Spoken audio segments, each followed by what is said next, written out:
Buenas noches a todos. Sé que aún les estoy debiendo subir la segunda parte del análisis del caso afgano.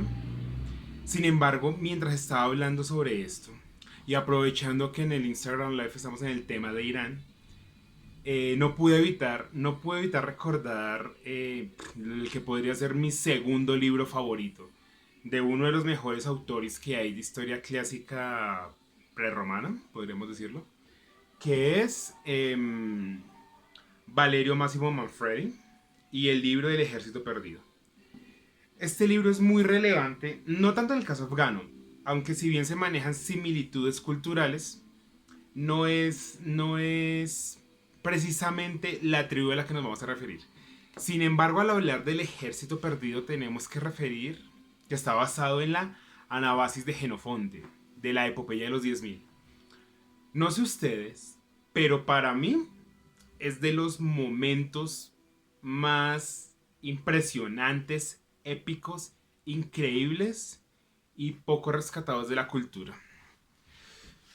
La, la epopeya de los 10.000, en que en realidad eran 12.000, fue descrita por uno de sus soldados, Genofonte, en el marco posterior al triunfo espartano sobre Atenas en la guerra del Peloponeso. Ese es el marco histórico en el que se desarrolla esta historia. Bueno, contexto para quienes no están muy relacionados con esto.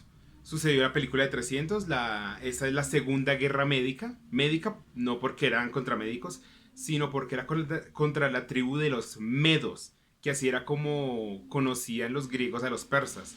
Pero pues en realidad era una guerra contra los persas, pero la tribu de los medos le hizo que le llamaran médica. Esa batalla la ganó Grecia porque fue una coalición de ejércitos griegos después de la batalla de Maratón, sucedió Salamina, que es la segunda película de 300. Después de eso fue la batalla de Platea, posterior a la destrucción de Atenas y después ya llegó una era dorada de la Grecia clásica. Después de ello se sumieron en una guerra entre las dos potencias reinantes que era Atenas y Esparta, llamada las guerras del Peloponeso. En eso se desangró Grecia y jamás volvería a tener el resplendor que alguna vez tuvo o que alguna vez fue.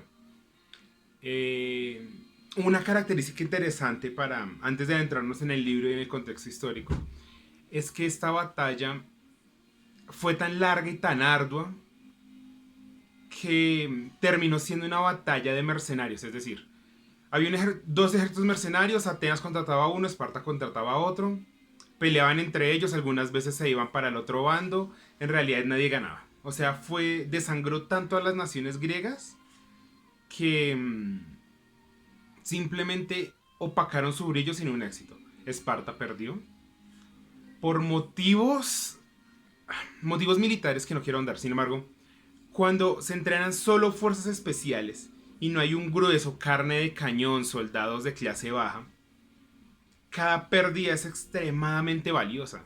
Los 10.000 espartanos que conformaban el grueso del ejército eran fuerzas especiales, supremamente costosos que tardaban 20 años de entrenamiento. Mientras que las fuerzas atenienses era todo el mundo, campesinos, pescadores, comerciantes, que tomaban las armas y se iban a pelear. Obviamente es mucho más fácil reemplazar estos pescadores y campesinos que un soldado de 20 años de entrenamiento. Entonces cada vez que perdían 1.000 soldados, el ejército se reducía a 9.000, 8.000, hasta que finalmente la coalición liderada por Esparta no pudo con las coaliciones lideradas por Atenas y perdieron. Aún Esparta, habiendo ganado sobre Atenas en el marco de las guerras del Peloponeso, fue Esparta quien perdió al final de todo, remitiendo su cultura nada más que un cuento. Los espartanos tenían una frase que era que las mujeres y los niños de Esparta no verían jamás el humo de las fogatas de un ejército enemigo acampando afuera de Esparta. Lo que implicaba que un ejército jamás iba a acercar tanto a la ciudad como para que las mujeres tuvieran un peligro. Todo ello cayó. Estoy contando muy a grosso, muy por encima, un tema que me tomaría horas hablar. Y dado que el último capítulo fue de 40 minutos, ojalá este me tome menos. Bien, en ese marco de ejércitos triunfantes, Esparta era la ganadora en las guerras de Peloponeso. y fueron inmediatamente contratados por Ciro el Grande para derrocar a su hermano Artajerjes II, si no estoy mal. Me perdonan si me equivoco en los nombres, hace rato no me leo este libro. Es mi favorito y me lo he leído como unas 10 veces, pero hace añitos que no me lo leo. Contrataron bajo la mesa un ejército mercenario griego. Esparta nunca le hubiera podido ganar a Atenas, a no ser por el oro persa que el rey invirtió en Esparta para debilitarla y lograr así una posterior conquista, cosa que no sucedió tampoco. Sobre todo porque Atenas era muy similar a lo que terminó siendo la armada británica en el siglo XIX. Era imbatible, era invencible. Y Esparta tenía una pobre, si no nula tradición marítima. Por lo tal, los trirremes que construyeron solamente fueron posibles con el oro persa. Ahí está la relación política del imperio persa con los espartanos. Contrataron cerca de 11.600, 12.000 soldados griegos a mando de un comandante espartano para que peleara de bando de Ciro y combatiera contra el rey Atarjer, que lo pusiera en el trono. Con ello se lograban dos cosas. Una, si vencían, Ciro iba a estar completamente agradecido porque le debería el trono a los griegos. Si perdían, negarían cualquier participación y Artajerjes no tendría razón para atacar a Grecia. Ese era el juego político que estaba jugando Esparta en esos momentos. Algo muy interesante que dictan en el libro y que dicta la Anabasis y que dictan los análisis posteriores es que ninguno de los soldados sabía cuál era la finalidad de la empresa. Todos sabían que iban a pelear, llevaban años peleando y no era raro otra batalla. Sin embargo, jamás les dijeron contra quién y a dónde. Bien, ahora entrémonos en el libro que Valerio Manfredi magistralmente escribió.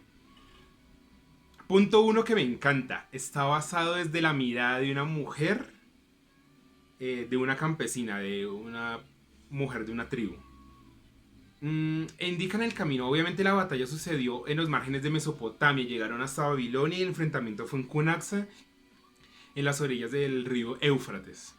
Entonces obviamente todo eso es la Babilonia, lo que ahora es Irán. Por esto ese libro se toma mucho para la relación de explicar la historia iraní. Obviamente la chica fue de una tribu o irania o del norte semita. Recordemos, los árabes son semitas igual que los judíos y los palestinos. Los persas no son semitas, ellos son farsis. Eso es interesante y relevante para algunas cuestiones de tradiciones y de lenguas, pero no para el libro. Todo el libro se narra desde la visión de esta chica que obviamente no tiene idea de nada. Ella pertenecía a una de las aldeas que se llama la aldea de los cinturones, porque durante todo el año de trabajo era una aldea pobre. Todo lo que producían, un recaudador de impuestos iba una vez al año y lo tomaba. Y les informaba que eso era para comprarle otro cinturón de diamantes a la reina. A lo que la chica se preguntaba, ¿por qué nosotros siendo pobres y estando muriendo de hambre, todo lo que trabajamos es para que una reina se compre otro cinturón de diamantes aún teniendo tantos? Pensamiento actual que en la actualidad tiene mucha relevancia. Porque se trabaja toda una vida para que los ricos tengan algo más. Porque Jeff Bezos consiguió incrementar durante las cuarentenas su fortuna en $100 millones, mientras que en Latinoamérica hay 100 millones de pobres más. No es la razón de este análisis, sin embargo, hay que ver que la brecha entre ricos y pobres ya ni simplemente se está expandiendo. Es absurdo. Pero bueno. Esta chica se encuentra con un soldado griego que la obnubiló. La maravilló su presencia, su belleza, y se fue con él. Pero como era algo que hay que entenderse en este tipo, igual que sucedió con la batalla de Alejandro Magno, era que va el ejército, sí, detrás va otro ejército, que son, en los ejércitos griegos no podían haber mujeres, dentro de las tiendas y dentro del grueso del campamento, pero había gente que lo seguía, gente pobre que hacía rapiña de los cadáveres, robaba anillos de valor, espadas, todo lo que pudieran vender. Asimismo, obviamente un ejército de prostitutas, pues porque son soldados, necesitan desahogarse. Y este aspecto psicológico de la naturaleza humana es definitivamente uno de los más inquietantes, perturbadores y a la vez increíbles. Uno se pregunta por qué cada vez que van a prestar servicio militar, todos terminan acostándose con todas las prostitutas habidas y por haber de todos los pueblos por donde van. Además del hecho del aburrimiento extenuante que significa el servicio militar, sea en Colombia, sea en toda Latinoamérica o en todo lado, el aburrimiento es mucho. Y segundo, cuando se está en una guerra activa, la sensación de que se va a morir pronto presenta una inminencia de que ya no importa nada. Entonces tengo que disfrutar, no me importan las enfermedades venéreas, no me importa nada. Hay que desahogar. En el libro muy... Es que me encanta la forma en que lo expresa, aunque no fue Valerio Máximo Manfredi, fue mi otro autor favorito, Steven Pressfield, en mi primer libro favorito, que es Puertas de Fuego. Indica cómo la vida de un soldado se vive a través de fluidos. El sudor que cae sobre el suelo, la saliva por el cansancio, la orina que tienen que hacer de pie y el semen que emana dentro de todas las mujeres que conocen. Esa es la vida de un soldado. Por supuesto, la sangre que derraman cada vez que pelean. Esta analogía muestra un aspecto psicológico que siempre es muy interesante analizar respecto a la vida de un soldado, que no fue ajeno a la epopeya de los 10.000 de Jenofonte. Bueno, la chica se une al ejército de lavanderas, no siendo prostituta para todos, sino siendo la acompañante de un mando medio. Y ella empieza a describir todo lo que ve, traiciones, la batalla.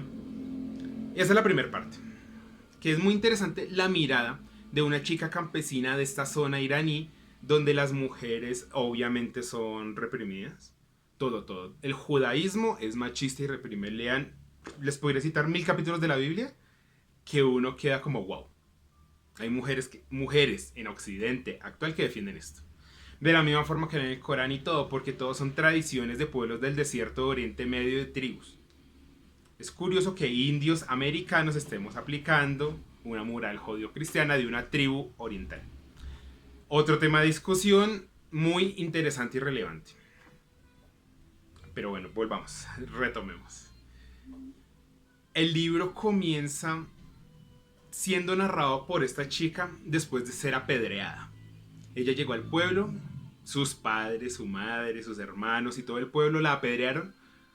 Y ella estaba a punto de morir cuando unas chicas de la tribu sintieron pena por ella, la atendieron, la alimentaron y a ella comenzó a relatarles todo lo que había vivido en esos años de la aventura. Claramente el apedreamiento es una cosa que se maneja en las naciones islámicas. Claramente se manejaba en las tribus judías. Hay que ver qué tan relevante es esto en la actualidad y qué mujer es capaz de defender esta barbarie. Insisto, no es el tema, pero no deja de ser un tema de análisis bastante inquietante.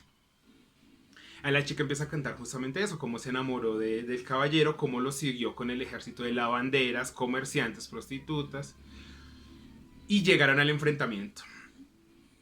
La visión es muy interesante en la medida de que ella no es un soldado, claramente ella no va a decir, y el batallón número 4 cabalgó en dirección oblicua contra el ala izquierda, no.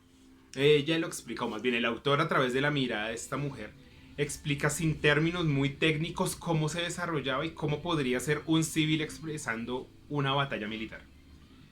Si bien los mercenarios griegos vencieron en la batalla, el ejército persa venció al haber asesinado a Ciro. No quiero equivocarme con los nombres, así que hablaré príncipe, pero ya no me acuerdo si es Ciro o Artajerjes. Claramente, los soldados que eran parte del príncipe que estaba atacando cambiaron de bando y se fueron de bando del vencedor. Entonces quedaron los mercenarios griegos en medio de Babilonia, lejos de Grecia, sin saber qué hacer.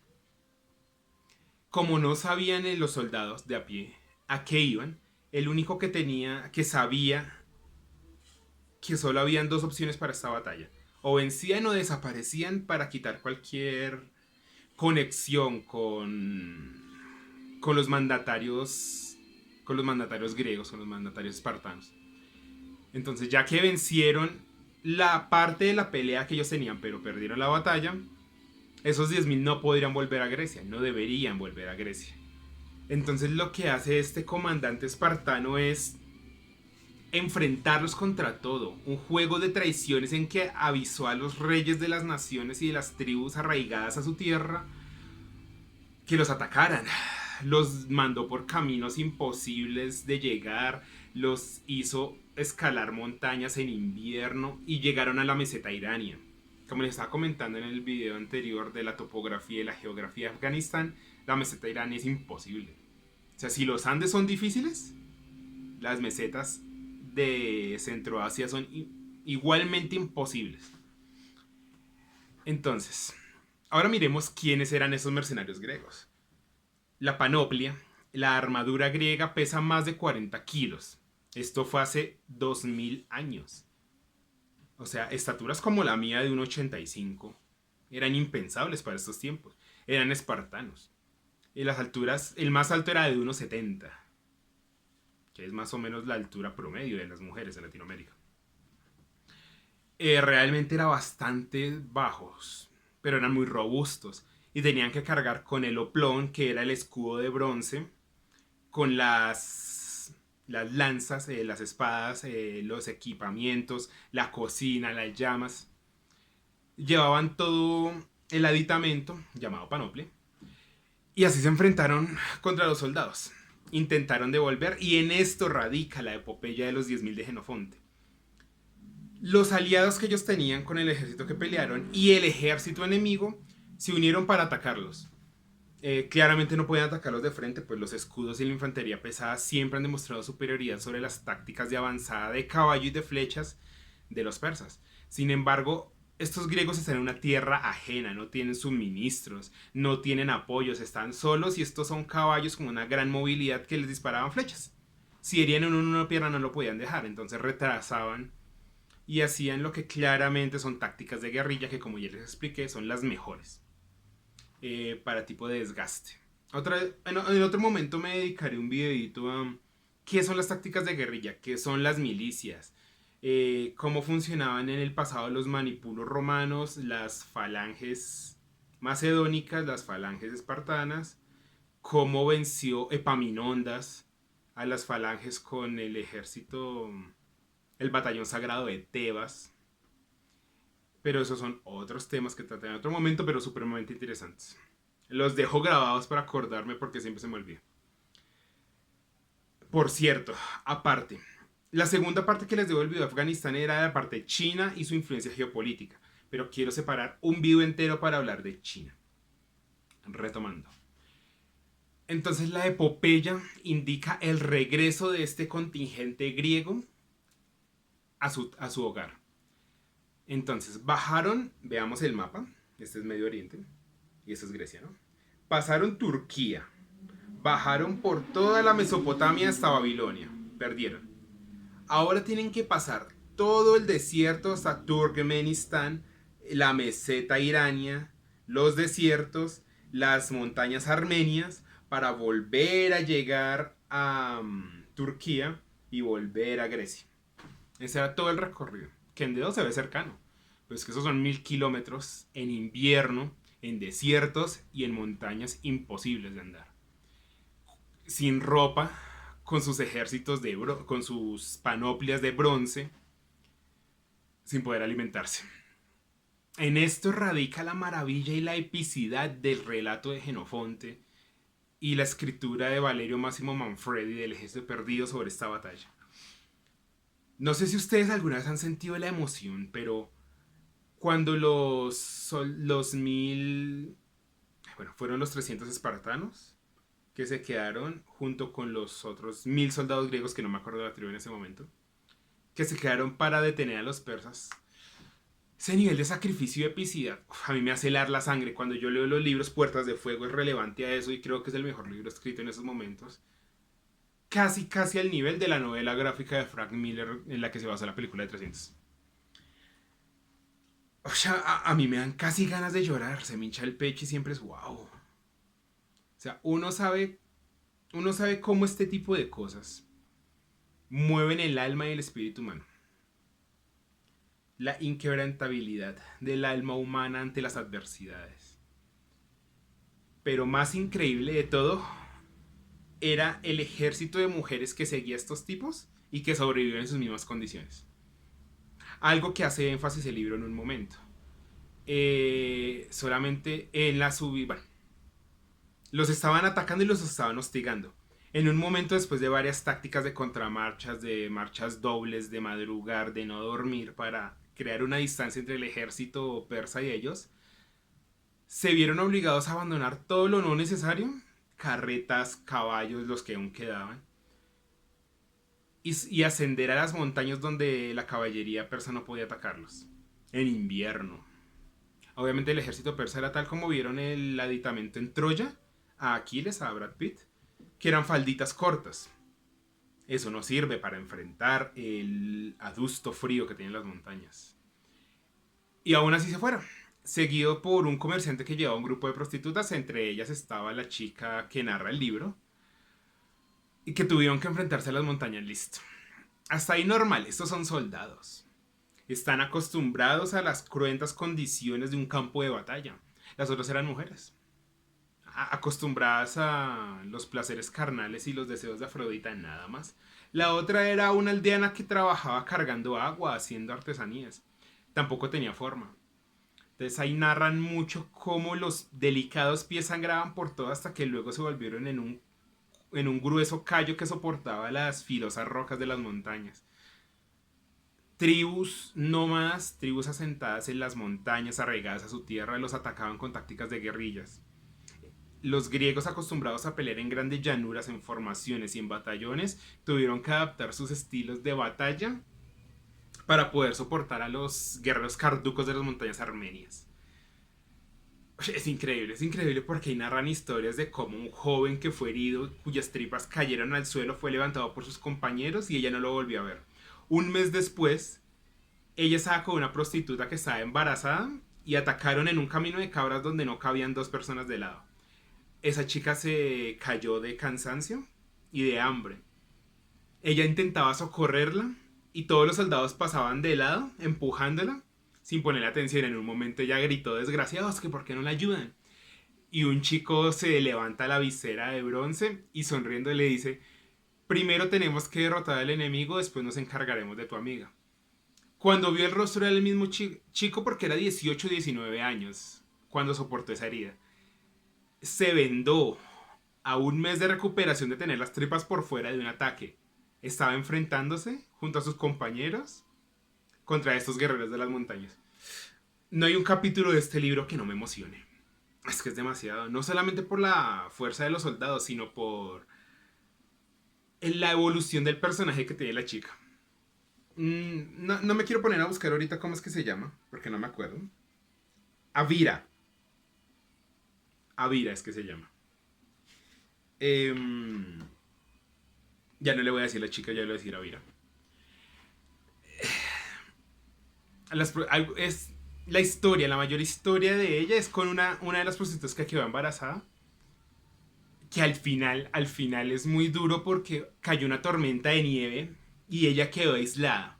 El grueso del ejército se adelantó para pelear y ella quedó solamente con un soldado atendiendo a la chica. El soldado se tuvo que ir por diversas razones y solo quedaron las dos. La prostituta iba a parir, pero estaba muy débil, muy hambrienta y esquelética. No podía más. Entonces la chica le dice que por Dios que diera luz al niño, que ella lo iba a cuidar, que peleara, que lo diera todo. Ella murió en el parto. Quedó congelada ahí sin poder sacar el niño. Obviamente el niño murió. Avira estaba devastada.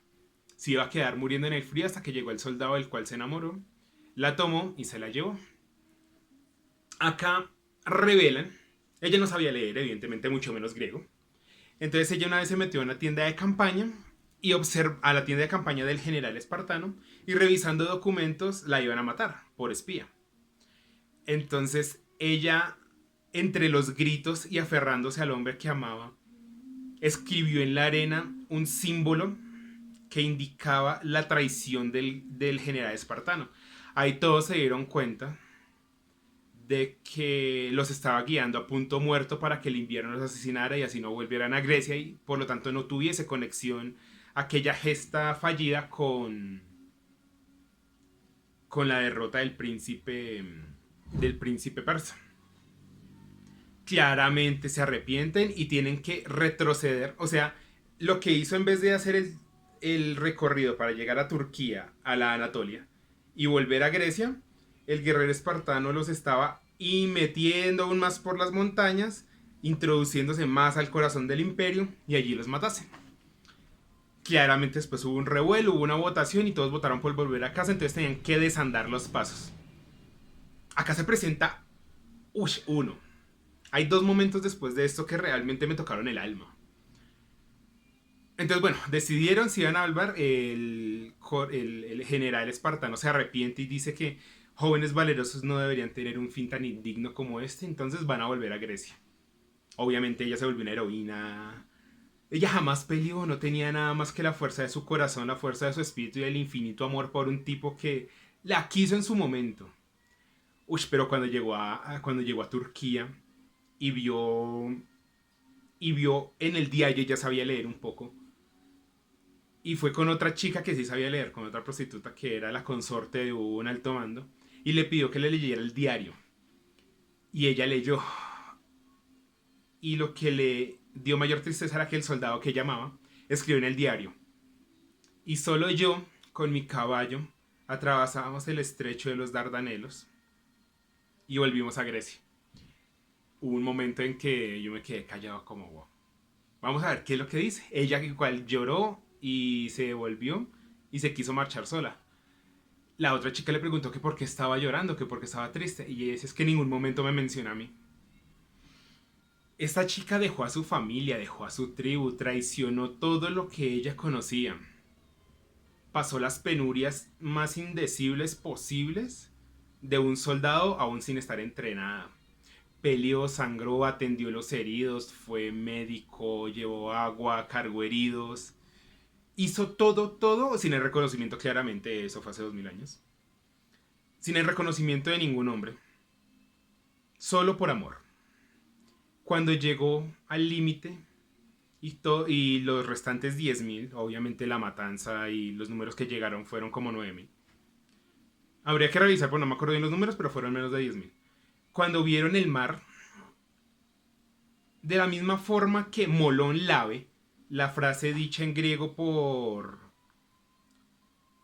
el rey espartano de la batalla de los 300.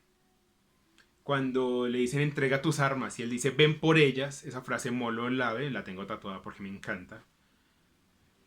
Ellos dijeron una frase igualmente importante y indistintamente discriminada por la historia: Talasa. Talasa, Talasa, que es el mar. Llegamos a casa. En este punto hubo una expedición en los años 90 de unos británicos que recorrieron todo el camino que hizo el ejército de los 10.000, tal cual con el libro, igual que como Schliemann descubrió Troya con los versos de la Ilíada en mano. Ellos hicieron lo mismo, pero pues esto es un poco más real, un poco más sentido. Y vieron un túmulo de piedras, porque al decir Talasa cada uno tomó una roca y la puso en un tumulto, así hasta elevar una pequeña columna de piedras, que era el punto de que finalmente volvieron a casa y era como el homenaje a sus hermanos caídos. Hermanos caídos que no pudieron enterrar, que no pudieron darle sus respetos y su tradición funeraria de las dos monedas en los ojos, de quemarlos, porque no había madera, estaban en las condiciones apremiantes, caían y no podían rescatarlos.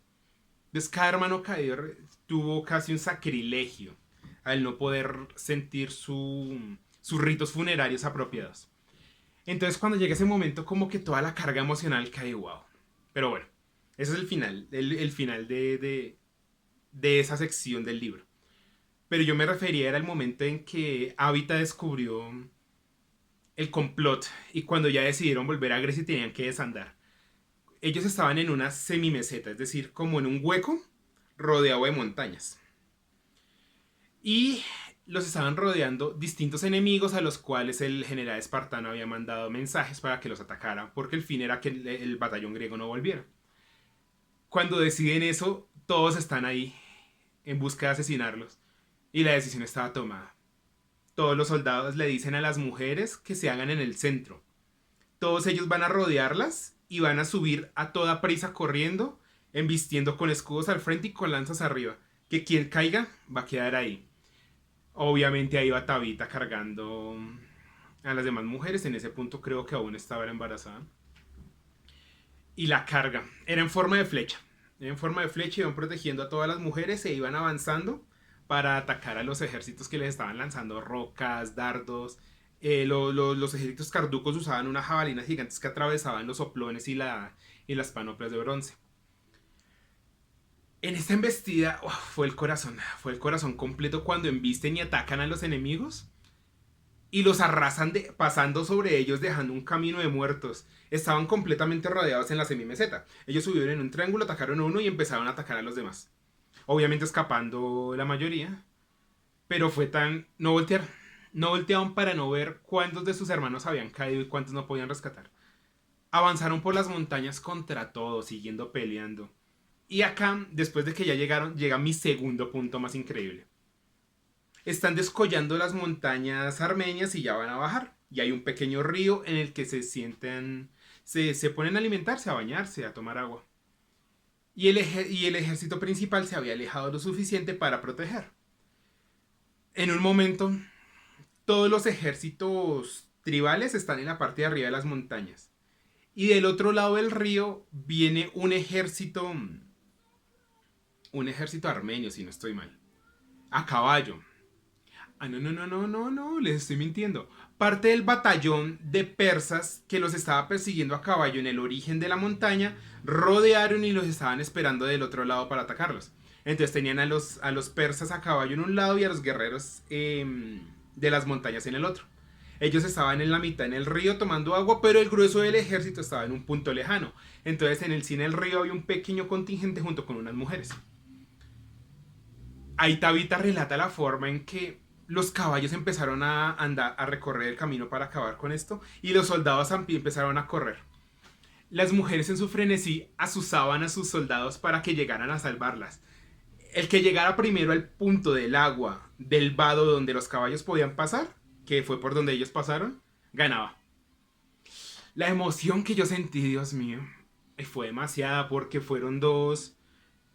El agua arrastró a dos soldados que fueron arrastrados un par de kilómetros corrientes abajo por la pesada armadura, y todos los dieron por muertos. Ellos fueron los que llegaron y dieron el aviso, y así el ejército pudo salir corriendo, las mujeres gritando, los carducos gritando, los caballos andando, los griegos corriendo, hasta que llegaron. Hicieron su formación cansados, agotados, extenuados, con hambre. Y aún así iniciaron la formación, alzaron sus lanzas y los caballos se detuvieron y se retiraron. Igualmente así los carducos. Ay, es que cada vez que yo leía eso era wow. De hecho, mucho de mis libros está claramente influido por Valerio Massimo y por Steven Pressfield. Mis libros son mucho más sangrientos y mucho más descriptivos en la forma de las muertes, pero siempre quise retractar la epicidad de ese tipo de situaciones en las que era luchar contra toda adversidad y aún así que no sirva para nada. O sea, la inutilidad del esfuerzo humano para enfrentar las condiciones que son imposibles de manejar. La imbatibilidad del espíritu humano. Esa es la irreductibilidad del espíritu humano, que fue como lo expresó el que hizo la doctrina de la no violencia, el filósofo americano. Y les debo el nombre porque se me olvidó. Henry Thoreau. Entonces, yo quise plasmar mucho de eso. Porque es que en un punto en esta época donde el educacionismo y el mito de la meritocracia abunda, donde el tóxico mensaje positivista de todo estar bien, no te hagas responsable de tus cosas, tú trabaja y no trates de cambiar un sistema oprobioso en por sí criminal, solamente échale ganas, trabaja. En el falso mito de la meritocracia que se cree que si se trabaja realmente se va a triunfar cuando no.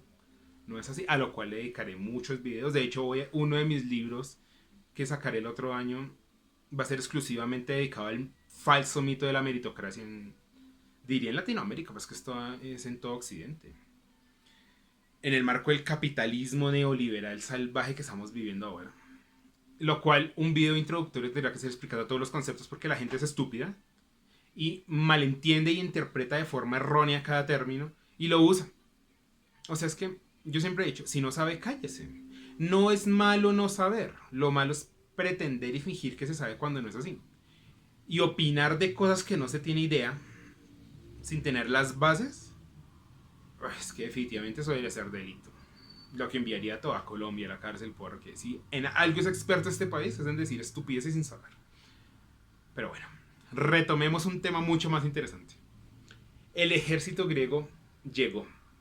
Continúan el avance hasta el mar, que observaron con el Talasa Talasa. Habita se da cuenta de lo que sucede y se va. Se va con lágrimas en los ojos a volver a la aldea donde sabe que la van a repudiar y la van a matar por haber traicionado a su familia y haberse marchado con un soldado griego. El relato continúa en los dos puntos. En todo esto, Tabitha está herida en una cabaña atendida por las chicas a quienes les está contando la historia. Tabitha tuvo un buen final. Realmente, al igual que mi protagonista, que wow, le pasaron unas. O sea, realmente traté de exponer lo que le pasó al ejército de Alejandro Magno y a los de la Anabasis de Genofonte, a los 10.000, en un solo personaje. Ese pobre personaje le tocó duro. Y aún así le pasó muy similar a lo que le pasó a Tabitha en este libro. No se los quiero spoilear porque quiero que lo lean. Bueno, algunos dirán que es un buen final, otros un mal final. Eso queda a pedido de la persona. Debería dar una alerta de spoiler de este libro.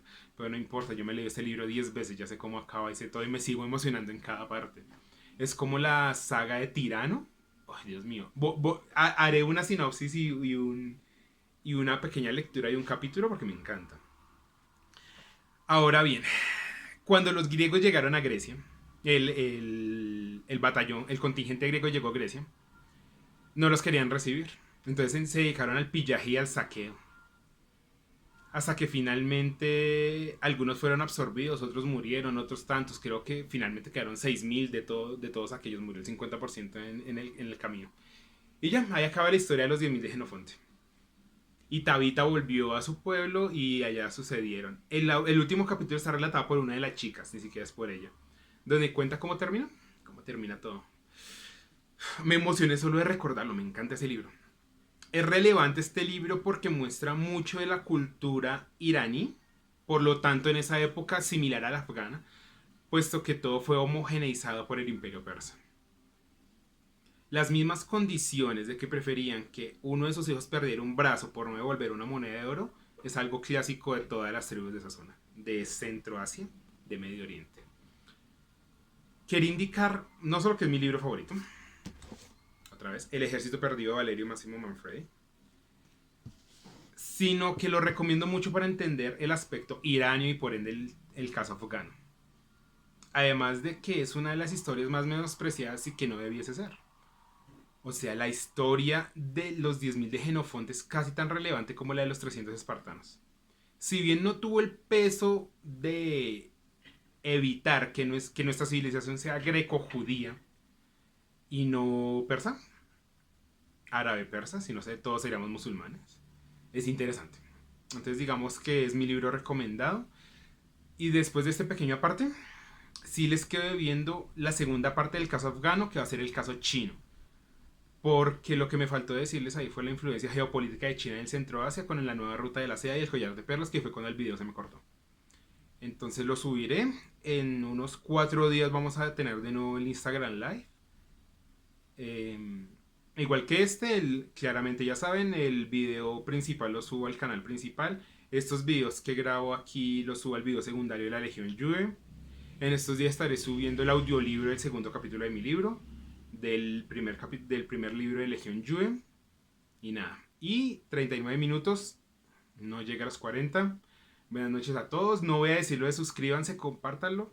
Yo estoy haciendo mi propio marketing digital y quiero que esto llegue por sus propios medios a ser conocido. Y no por mencionar a otros ni por hacer colaboraciones, no. Solamente por el contenido, si es que a alguien le termina gustando esto, porque esos temas solo nos gusta como a 5 personas. Pero esa es la intención. Buenas noches, cuídense y hasta luego.